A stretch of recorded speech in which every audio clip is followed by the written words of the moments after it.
செய்தி. வணக்கம். விவி செய்திகளுக்காக ஊர்ச்செய்திகள் வாசிப்பது திருதி. 108 திவ்ய தலங்களான திருப்பார்கடல் மற்றும் ஷோலிங்கர் பெருமாள் ஆலயங்களில் பசுமை தாயகம் மாநில தலைவர் சௌமியா அன்புமணி சுவாமி தரிசனம் செய்தார்.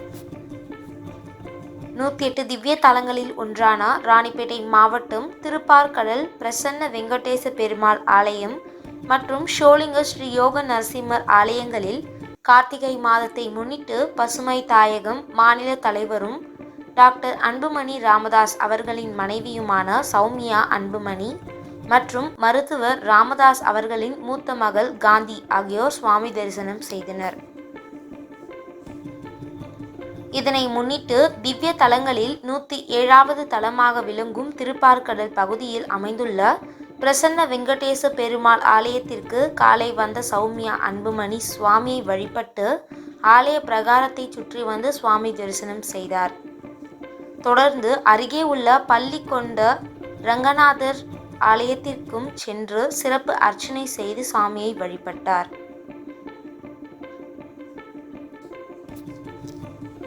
தொடர்ந்து தரிசனம் முடிந்து வந்த சௌமியா அன்புமணிக்கு ஆலய நிர்வாகத்தினர் சார்பில் தட்டாட்சியார் வெங்கட்ரங்கன் துளசி தீர்த்தம், மஞ்சள், குங்குமம், பூ மற்றும் மாலை, பழங்கள் ஆகியவை பிரசாதமாக வழங்கினார். அப்போது மாநில வன்னியர் சங்க தலைவர் முரளி, மாவட்ட செயலாளர் சண்முகம், ஜெகன், ஒருங்கிணைந்த வேலூர் மாவட்ட அமைப்பு செயலாளர் ஆமா கிருஷ்ணன், மாவட்ட மகளிர் சங்க செயலாளர் தீபா கார்த்திகேயன், மாவட்ட துணைத் தலைவர் தக்ஷணாமூர்த்தி, நகர செயலாளர் ஞானசேகர், பேரூர் செயலாளர் வினோத் உட்பட பலர் உடனிருந்தனர். அதேபோல் 108 திவ்ய தலங்களில் 64வது தலமாக விளங்கும் ராணிப்பேட்டை மாவட்டம் ஷோலிங்கர் ஸ்ரீ யோக நரசிம்மர் ஆலயத்திற்கு ரோப்கார் மூலம் மலைக்கு சென்று சுவாமியை வழிபட்டு தரிசனம் செய்தனர். தொடர்ந்து திருக்கோவில் சார்பில் மாலை வழங்கி மரியாதை செய்தனர். தொடர்ந்து திருக்கோவில் நிர்வாகத்தினர் சார்பில் பிரசாதம் வழங்கினார்கள். அதனைத் தொடர்ந்து திருக்கோவில் பணியாளர்கள் அவருடன் புகைப்படம் எடுத்துக்கொண்டனர்.